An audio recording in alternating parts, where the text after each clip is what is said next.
Hi everyone, my name is Sarah. I'm a rising freshman. I will be attending Harvard College and I'm from Palestine. Hopefully, I will be concentrating in electrical engineering with a secondary in computer science or math. Impressive. So tell us, like, what was your initial reaction when you got that acceptance letter? Where were you? Like, what was the mood? Yeah. I applied early, so decisions came out on December 12th. Mm-hmm. Um, the decision date was not confirmed, so it was kind of an emotional roller coaster. It was 2 a.m. I was awake. I had a big exam after 2 days. So I heard rumor that the decisions came out, and I checked my email. I didn't get an email, so I went on the portal, and suddenly there was status update. I opened it, and I was speechless. I literally didn't know what to do. I started crying. I called my parents, I woke them up. I also called my friend Lena, who was there for me the whole process. It was really a once in a lifetime kind of emotion, Yeah, and I hope everyone gets to experience it in their lives. yeah. I remember for me, it was like I was just in my room and I was playing Overwatch with my friends when the admission letter came out and we were all together and we saw that. Like, it's really like once in a lifetime experience, I think. Like, it's very heartwarming. Yeah. So, like, when did you first consider, like, I want to go to Harvard and I'm gonna do everything to get there? Probably in seventh grade. So when COVID hit, I started watching these college decision reactions videos, all these kind of YouTube videos. And obviously, I knew Harvard before that. But at that point, I Mm-hmm. realized that I really wanted to go to this school. And ever since then, it was my phone's wallpaper. And I'm glad I was able to make this dream a reality. That's so inspirational. Uh, like, what specifically drew you to Harvard over like other elite schools? Like, there's so many, right? Yeah. So yeah, definitely there are a lot of great schools out there. I would say what specifically made me apply to Harvard and made it my top choice was definitely the people, the environment, and the balance between humanities and STEM. I'm studying engineering, but I would say Mm-hmm. as Sarah, I wouldn't really survive in a school that is a STEM bubble, basically. While Mm-hmm. that works for some people, it definitely does not work for me. Also, I wanted the choice to explore more, to take classes outside of Yeah. my major to kind of get this flexibility. And Harvard offered exactly that. Additionally, the networking, alumni, the Yeah, community, and you the can't get location better than that. definitely. I totally get it. You mentioned you started watching these college videos. I used to do that as well. Like, I think a lot of people think that as well. But I just want to ask you, like, did you ever think I'm not impressive enough compared to these people? And like, how did you get past that mindset? I absolutely did. And maybe I really did not expect myself to get accepted. Maybe a deferral was kind of expected, but an acceptance was very surprising per se. It was really about taking everything. Context matters. So all these stuff you see online, when admission officers are reading your application, they really kind of contextualize everything you do. It really depends on what opportunities you have available to you and how you really shine within your environment per se. Mm-hmm. Also, it's all about doing your best. And as long as you do everything you can, results will turn out for what's better, even if you realize Okay. it later. Yeah. Yeah. I think this gives a lot of hope to people who like feel like this is like a canon event in every student's journey. Where it's like they watch all these videos and then they're like, oh, she feels so accomplished or he feels so accomplished, and how am I gonna compare with these people? At least I felt like that. Definitely, I did too. And I think it's really important to take one step at a time instead of just rushing things and start early. All right, let's get into the meat of your application. Let's talk about academics. I feel like a lot of people are really scared about them, and I think a lot of students, at least me, focus much more on this side of the application rather than crafting like a good story. But yeah, let's talk about academics. So if you don't mind answering, like, what was your GPA and test scores? Yeah.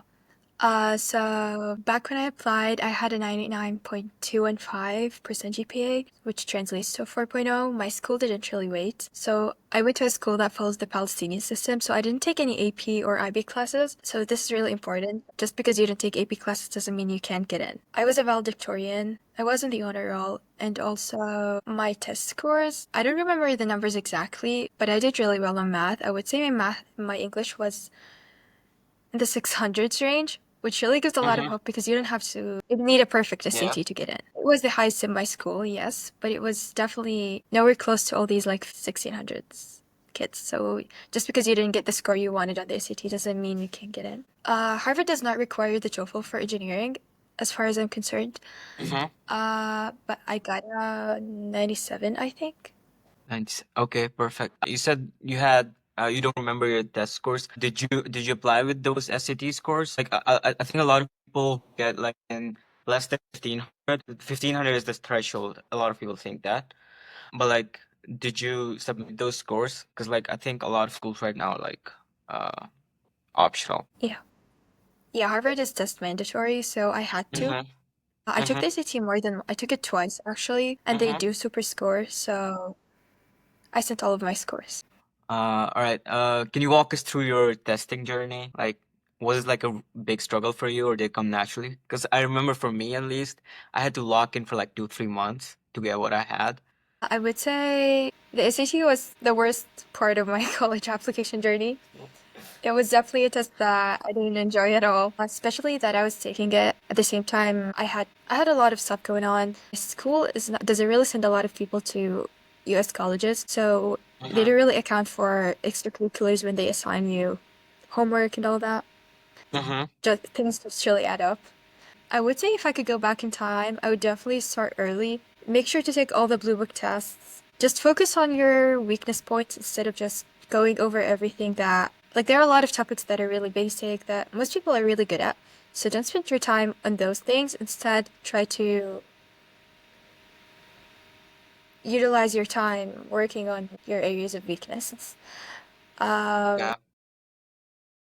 Get enough sleep. This is something I didn't do. I do regret it. I pulled an all-nighter the night of the test. That was not good. And definitely start early. So I would say if you can, just take a blue book test in your sophomore year to get to know where you are. And Mm-hmm. based on that, you can decide whether you want to continue, maybe take it your junior year and do you want to have to take it again. Okay. I heard you mention that you took like 2 SATs. How much were you able to progress between each? Like, and what was the time gap between those tests as well? I took the first test in May 2024, Mm-hmm. and my second time was in October 2024. I would say my English score really went up because I worked in Mm-hmm. my English section. My math pretty much remained the same because I didn't really study. I really was satisfied with my initial math score, so I didn't really work that much on it. This is for the SAT, but as for the TOEFL, I would say it's more about practicing skills rather than studying. So definitely make sure to practice speaking, maybe have a study group that really helps. Yeah. And like you also mentioned like you didn't do AP or IB or like the traditional even OA levels. So like what was different in the Palestinian? Like do you have to take like I think I don't know like how many AP because I did O levels and A levels, so I had to take like 5 A levels. But just tell us a little bit about that as well, the curriculum. Yeah, so how the system works. In ninth grade, you take math, science, Arabic, English, religious education, IT, Mm-hmm. arts, these basic subjects. After you finish your freshman year, you decide whether you want to go down the vocational route or the academic one. I chose the academic. So in 10th grade, you take history, geography, physics, math, biology, chemistry, IT, Arabic, English, religious education, PE, and arts. That's pretty much a lot. After That's a you finish lot. your, yeah, I agree. It was a hectic year. And after you finish your sophomore year, you either go into the scientific stream. There are different streams. I went to the Mm-hmm. scientific. So for my junior and senior year, I had advanced math, math is worth 200 points. Mm-hmm. Biology, chemistry, physics, Arabic and English, IT, and religious education. Now, these are all every year you take school exams, normally just midterms, finals after the end of each semester. But for senior year, this is where things kind of get different here. At the end of your second semester, you take exams covering the whole material, both semesters. And these are your school exams, sometimes known as mocks. Mm-hmm. Yeah, They're yeah. also national school leaving exams, which ended last week, 2 weeks ago. So Mm-hmm. this year was kind of long. So you take standardized exams. Everyone in the country takes the same test. And results come out in August. So if you were to study in a local university, this is all what you need. Your entire college application depends on the score you get. It decides what major and what universities will accept you. But if you go to the States, you need to send your school grades in addition to those. So you need to they do matter. Okay. Yeah. All right. So like you said, there's like different streams, but like, can you choose to make like, for example, in A levels, I could choose whatever courses or subjects I wanted, you know? Like, can you do that as well? Or is it like a set stream you have to take and then you take the courses in it? It's a set stream. You literally Oh, get to choose. all right. What advice would you have for like balancing with such hectic courses and then, doing SATs, writing essays, crafting your application, you know? I would say definitely do extracurriculars that you love. Don't do things just for the sake of of your college application. So at some point, no matter what curriculum you're taking, what classes you are taking, things are going to get a little bit busy and you'll have a lot of stuff to do. So definitely do extracurriculars that you really enjoy, because these will become some sort of like in my free time, I would work on my research paper, or I would go hop on a meeting for my internship. So I didn't really feel pressured to do what I had to do. I was just enjoying it. So I think this really helps. Also, try to not procrastinate for sure. And yeah, I think that's pretty much it. But definitely stay on track, do well academically, try to set yourself up for a high GPA from freshman year. And if you didn't do well freshman year, that's not the end of the world. You can still, as long as you show that you're working harder and your grades got better, you'll be all right. When would you say you really started focusing seriously on building your EC profile? I would say the summer after my freshman year was when I Okay, like was there like a moment when you realized I really need to step up my application game, so I gotta craft these ECs and everything. yeah. I remember reading an article online about stats of students who got into Harvard and others of college, and I was like, oh, dang it, I'm behind. I'll never make it. Worked out eventually. All right. Bet. So let's talk about like your EC specifically. Can you walk us through like one or two of your most unique extracurriculars? The one that you think made a huge difference with admissions officers? Absolutely. I think my biggest two ECs were research. Mm-hmm. So I did a lot of research. My first one was my first ever research paper was on piezoelectricity. It was a part of a contest. That was my sophomore year. I really fell in love with research back then. It was a pretty challenging topic for many people actually tried to push me away from it and told me to go with easier or more kind of common research topics, but I'm glad I really continued into it, and it's something that I hope to keep doing in college. I also co-authored a research paper on an octopus-inspired soft robot for underwater lithium mining with a friend of mine. Shout out to Ritisha if she's seeing this. I also did a few small projects on quantum physics, maybe kind of the intersection between quantum mechanics and material science mainly, and how that can be used to utilize systems. Yeah, those are my main kind of research interests. I also did one small paper as a part of the Stanford lifestyle medicine program. It was on the relationship between epilepsy and the frequency of epilepsy and stress. Okay.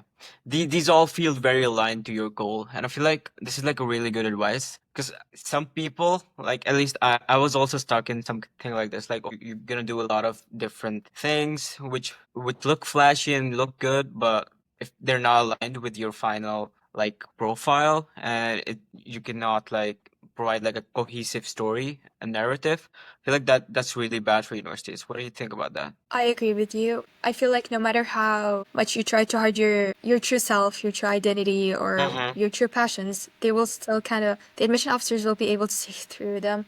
I Yeah. feel like all of these fields are things that I truly love, and they really kind of connected to my personal statement. So I feel like that really made them understand Sarah as a person rather than just test scores or grades. Good. That gives me a lot of context. Yeah. So, like, did you have any extracurriculars that felt ordinary, but you made them extraordinary? I definitely had other extracurriculars. I was a part of my school's broadcasting teams, and for 10 years actually. I was in the class council. I did a bit of nonprofit organization work, which is kind of a debatable topic nowadays. I feel like it's just about choosing something that you really find impactful and a role that you love, rather than just doing it for the sake of college apps. I'm an editor and a founding board member at an NGO, the Journal for Youth Voice, so that might be something a lot of people have. I just really about the kind of passion you bring into it. Hmm. Okay. I think this gives us a lot of context about your ECs. Anything else you want to share about your extracurriculars that might help someone looking to apply this cycle? Show commitment instead of hopping from one EC to another, just trying to show to increase the quantity of the extracurriculars that you're doing. It's better to increase the quality of every EC to show that you actually contributed to the whatever entity that you're working for. So instead of just, joining this organization for 1 month and taking on another role at another. So it's really important to just invest your time correctly, and hopefully if you do, things will work out in your favor. I feel like that's the difference between like leadership on paper versus real leadership as well, and which a lot of students miss out on. It's just like they hop on from one project to another without like crafting real impact on what they're working. So yeah. But Definitely. let's talk about awards, honors, and that area of application. So, how strong would you say your awards and honors were? Did you feel decently competitive in that area? I wouldn't say they were my strongest suit at all. Definitely. My ECs were definitely a lot more impactful than my awards and honors. I didn't do much in that field. I would say I'm generally a more collaborative person. I'm not very competitive per se. Uh-huh. And my school context and this whole kind of system that I'm doing didn't really give me the chance to engage in a lot of contests per se. I would say my biggest one was probably that research paper. I was a finalist, which means that I was in the top 54 out of 40,500 applications received. Other than that, the other ones were just kind of certificate of excellence or something that like that after completing a program and being a valedictorian. So I wouldn't say I wasn't an ISIF winner or something like that. Okay. Uh, well, I mean, it did turn out to be a really good application. I mean, you're going to Harvard. All right, let's talk about essays and storytelling. How would you say you turned your journey into like compelling essays? So my Common App essay was about quantum mechanics. It was basically about chaos theory and predicting the unpredictable and how that correlated to my life. Sorry. So I would say it really kind of connected with my extracurriculars in that field. Mhm. It showed, I just tried to show certain qualities that I have and demonstrate them through my work and my essays. That's for one thing. As for the supplements, I would say just really be honest and tell them what you want them to hear, not what you think they want to hear. So, for example, when there's something, why Harvard? You really want to show them how you'll contribute to the community, how you're a good fit for Harvard, not just listing why you want to attend, because I'm pretty sure a million people can easily write the same essay about that. Yeah. So definitely try to show how you and your unique life experiences contribute to the community. Maybe how you're open-minded or easy to negotiate with, or how you're a good leader, and that you can really utilize the resources that they're offering you. Okay. Yeah. Like I feel like a lot of people also worry that their story isn't dramatic or impressive enough. Like how did you like counter that mindset and uh like give out your best authentic story? I would say I went through that as well when I was Mhm. starting to read Common App essays, and a lot of them were pretty much either kind of about traumatic experiences or very full of drama or Yeah. insane experiences. I didn't really have that. I didn't experience any of those. So it took me probably a bit more time to know what I wanted to write about. Actually, I was just having dinner and this random thought popped up. I just remembered basically started my essay writing about a butterfly and how I used to try to predict their paths and turned it about chaos theory. So I would say it doesn't have to be something dramatic. It can be something really small that impacted you. It's about connecting the dots in your life. Eventually, you're a result of everything you've experienced, and trying to show that to the admission officers can really help you in the whole process. You definitely can't incorporate 17 or 18 years of your life in your application, but you should try to focus on things that changed you, things that made you a better person, and made you more intellectually vital per se. Yeah. All right, now let's talk about like your application as a whole. I feel like a lot of people like there's like so many people with like perfect stats, 1600 on the SATs, 4 GPAs, and everything. Like, how would you say someone should go ahead and compete with students like that? Because like there's only a bunch of seats in the top schools, yeah. and so many students competing for it. I think this really comes down to choosing what school you are a good fit for. So what I mean by this is that different schools have different vibes, they have different communities, they're looking for different qualities in a person. So once you're choosing what school you're applying to early, maybe it's your top choice. You really want a school that aligns best with your goals and a school that offers so assuming that you're going to continue working in what you worked in high school and the extracurriculars you did, you want a school that had the resources to offer you to continue doing that. A school that you as a person would feel comfortable in, because eventually there are a lot of great schools out there. I would say like stressing out over a school don't chase prestige. Chase a school where you think you would be happy. Because eventually if you go to Great the best advice. school in the world and you do not really fit in there, you do not have maybe you won't have a great social experience, and that can affect your academics. And thus you won't be able to like utilize everything, or maybe you get the job you want. So choose a place where you would be happy, a place where you will be pushed to thrive and be a better person of yourself, a better version of yourself. Great advice, I would say. Yeah. Uh, uh, like a lot of people also struggle, a lot of students specifically, about focusing on their own story instead of like feeling inadequate. You know what I mean? So like, what mindset shift would you say helped you do that? You should really remember that everyone had their unique experiences. What you see when someone reads out their college application or something like that, this doesn't mean that first off, obviously they didn't get it easily. Secondly, they definitely have their own circumstances. They have their own sort of resources. So per se, someone who goes to a private school in New York City may have different opportunities, definitely has different opportunities than someone who goes to school in maybe Nepal or somewhere like that, because the culture, the emphasis on extracurriculars can make you feel like you're inadequate. What you're doing is not enough. Admission officers really do understand that. They understand the nature of where you come from. You might have different kind of personal circumstances, and that's why you can write about that in the additional context and on the Common App. So definitely utilize that space. If you had maybe health issues, if you had to take care of your siblings, definitely write it down, be honest, and eventually we're all humans as long as you try your best. All right, all right. If you could go back and give your freshman year self one piece of advice, what would it be? Don't stress out too much. Do not get enough sleep just thinking, oh, what if I don't get into X school? What if I end up attending a college that I don't want? Maybe this is the third time I reiterate this, but if you know you put in enough work, you should be satisfied with the results. Maybe at first you will think, oh, all of my work went in vain, but it never really does. It all works out in your favor eventually. So I would tell her not to stress out, to enjoy her time, to pick who she's around, her friends, especially your senior year. It's really important to cherry pick your circle. Try to be around people who want the best for you, not people who are trying to let you down, people who kind of are pessimistic, because it's really a very emotional time, especially if you need to keep your grades up, and everything can affect you.